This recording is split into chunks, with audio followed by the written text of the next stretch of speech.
উদ্দীপনা, খুবই ভালো লাগতেছে রাঙ্গুনিয়াতে এসে। আপনাদের আসার সময় যে রাস্তাটা দেখলাম, এক পাশে পাহাড়, এক পাশে সবুজ, একটা খুব সুন্দর জায়গায় থাকেন আপনারা।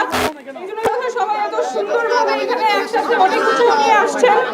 আমরা নতুন একটা দল থেকে আসছি, আপনারা জানেন, এনসিপি। সেটা নিয়েই কিছু কথা বলবো। আমাদের এনসিপি, আমরা কি ধরনের বাংলাদেশ চাই, আপনারা কি ধরনের বাংলাদেশ চান, সেটা নিয়েই কথা। আমরা যাতে আর পুরনো ব্যবস্থা ফিরে না যাই, যেখানে শুধুমাত্র আমাদের সরকারি না হয়ে একটা কাজ করে, একটা কাজ করে, কিছু গোষ্ঠীর জন্য কাজ করে, সেই জায়গায় যাতে আমরা ফিরে না যাই, সেজন্য যা যা করা প্রয়োজন আমরা সব কিছু করব। আপনারা থাকবেন সাথে।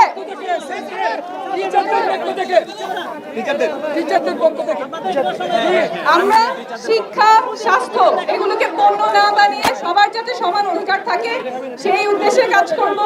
আমাদের যে গণঅভ্যুত্থানে আমাদের ভাইদেরকে খুন করা হয়েছে, আমাদের ভাইদেরকে, বোনদেরকে বন্ধ করা হয়েছে, পঙ্গু করা হয়েছে, সেটার বিচার আমরা নিশ্চিত করব ইনশাআল্লাহ। আমরা নতুন একটা বাংলাদেশ আপনাদের সাথে নিয়েই গড়ব। আর এখানে খুব সুন্দর একটা জিনিস দেখলাম যে রাঙ্গুনিয়া সরকারি কলেজ থেকে অনেক মেয়েরা এসেছেন। আপনারা জানেন আন্দোলনের সময় নারীরা একদম সামনে থেকে লিড দিয়েছে। আমাদের সামনের বাংলাদেশেও যাতে এমন পরিস্থিতি থাকে, সেটা আমাদের সবাই মিলেই এনশিওর করতে হবে। আপনাদের সবাইকে অনেক ধন্যবাদ। নতুন বাংলাদেশ আপনাদের সাথেই গড়ব। অনেক ধন্যবাদ।